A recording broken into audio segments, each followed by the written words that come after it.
आपके द्वारा सुंदर यश और कीर्ति देने वाले कार्य कराने वाले लक्ष्मी भगवान शिव की आराधना से मिलते हैं। भगवान महादेव की भक्ति भोग भी देती है,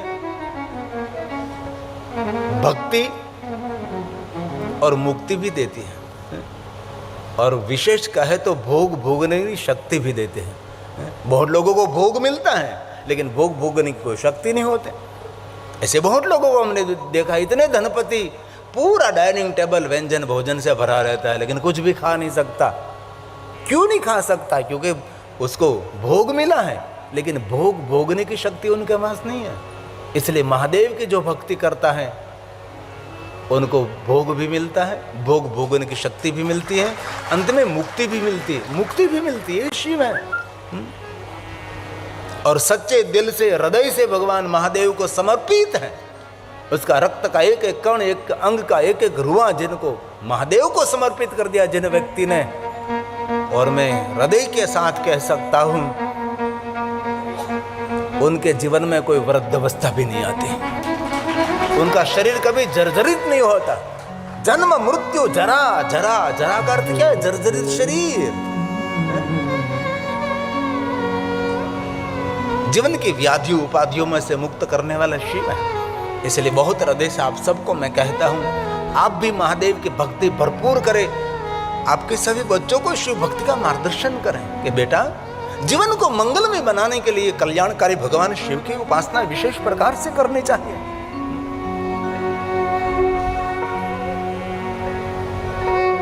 और कोई भी देवी देवताओं की कथा आप उठाओ, मूल में शिव है। भले आप रोज रोज भगवान महादेव की उपासना आपसे न हो सके, कोई बात नहीं, क्योंकि आत्मकल्याण से ज्यादा बहुत सारा काम है ना मेरे पास। तो हमारी जीवन यात्रा में ये सब धन संपत्ति, वैभव, जमीन, जागीर, ये सब परिवार वाले लोग हमारे साथ आएंगे ना। इसीलिए आत्मकल्याण से बहुत सारा कार्य हमारे पास है ना। आत्मकल्याण के लिए तो कोई काम ही नहीं है मेरे पास। और जीवन के अगणित कार्यों को छोड़कर आत्मकल्याण के लिए पहली सोच हमारी होनी चाहिए। हम धरती पर आए, सबके साथ रहते, ये सब ऋणानुबंधन है। बंधन पूर्ण हुआ, उनके मार्ग पर वो चला जाएगा, आपके मार्ग पर वो चले जाएंगे, कोई किसी का नहीं होता।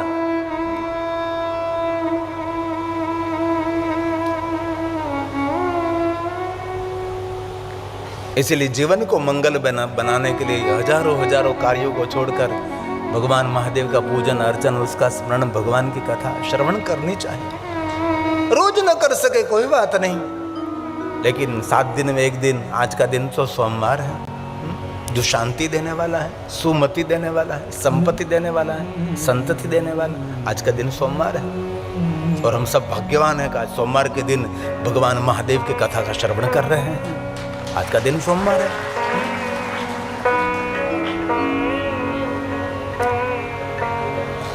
और 7 दिन में एक दिन न हो सके तो 1 महीने में एक बार तो अचूक त्रयोदशी व्रत करे हमेशा, ताके तन नहीं रहे कलेशा। कृष्ण पक्ष की त्रयोदशी महादेव के भक्तों के लिए शिवरात्रि है। कृष्ण पक्ष की त्रयोदशी कभी नहीं भूलना चाहिए। प्रदोष पूजा उसकी एक अवधि रहती है पंचांग में, लेकिन ये बात आपके समझ में ना आवे, त्रयोदशी और चतुर्दशी का मिलन का समय, उसको भी प्रदोष मान सकते हैं। ये भी बात आपको समझ में ना आवे तो कृष्ण पक्ष की त्रयोदशी के दिन सुबह में द्विज चंद्र की उपस्थिति में भगवान महादेव की विशेष पूजा, उसको भी प्रदोष कह सकते हैं। जो प्रदोष पूजा महादेव की करते हो, संसार के सभी दोष से मुक्त रहता है। संसार में हमारे लिए बहुत सारे दोष हैं, सभी दोष को मुक्त करने के लिए प्रदोष पूजा विशेष है। तो प्रदोष पूजा किसको कहते हैं हम? त्रयोदशी और चतुर्दशी का मिलन, उसको प्रदोष पूजा कहते हैं। कृष्ण पक्ष की त्रयोदशी के दिन प्रातःकाल द्विज चंद्र के उपस्थिति में भगवान महादेव का सुबह सुबह में पूजन। कृष्ण पक्ष का द्विज 5:30, 6, 6:30, 7 बजे दिखाई देता है शुक्ल पक्ष में, लेकिन कृष्ण पक्ष में द्विज सुबह सुबह में दिखाई देती है। और कभी महाशिवरात्रि के दिन चंद्र दर्शन हो जाए और चंद्र की उपस्थिति में महाशिवरात्रि के दिन भगवान शिव की पूजा जो आप करें तो उसकी विशेष महिमा भी है। प्रदोष पूजा किसको कहते हैं? शिव जी को जल चढ़ाना, चंदन चढ़ाना, सौभाग्य द्रव्य चढ़ाना, जात जात भांति भांति का पुष्प अर्पण करना, उसको प्रदोष पूजा की जाती है। प्रदोष पूजा उसको कही जाती है, आज से हम संकल्प करेंगे हम किसी का दोष नहीं देखेंगे।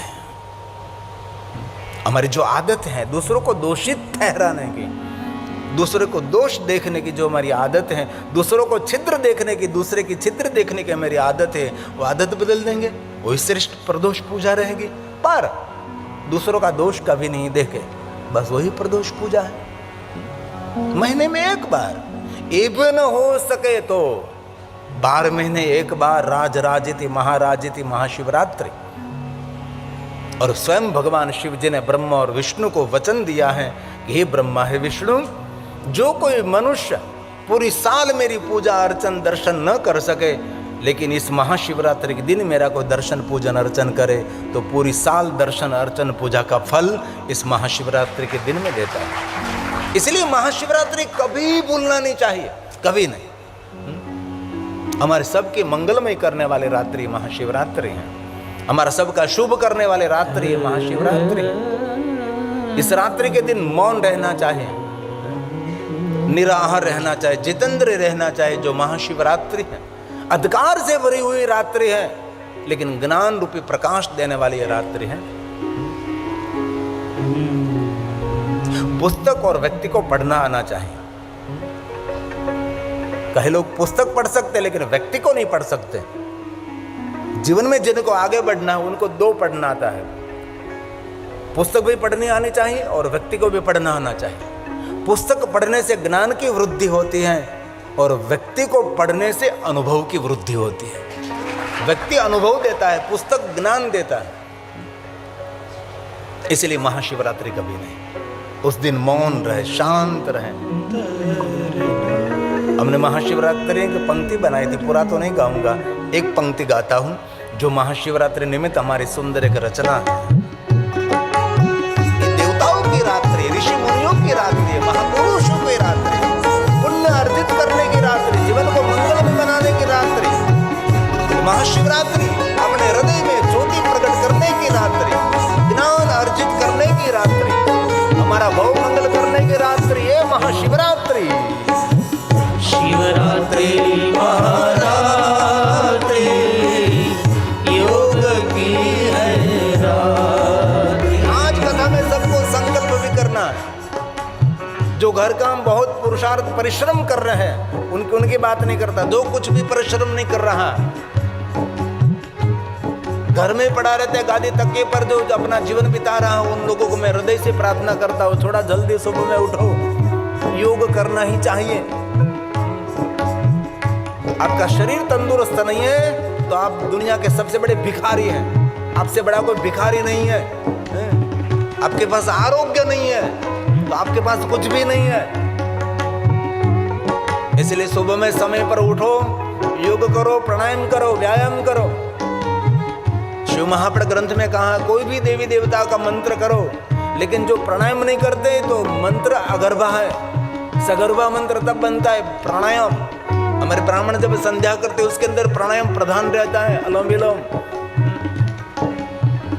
कोई निशांत है उनके पास है, सीख लीजिए।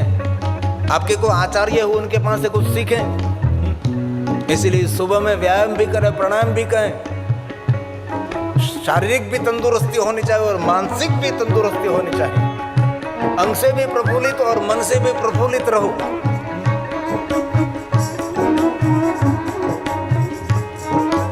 इसलिए आपका जो ध्यान नहीं रख सकते तो आपके परिवार। घણી વાર અમે કથામાં કહ્યા કરીએ, જે માણસ પોતાના દેહનું ધ્યાન ન રાખી શકે એ દેશનું ધ્યાન કઈ રીતે રાખી શકવાનું?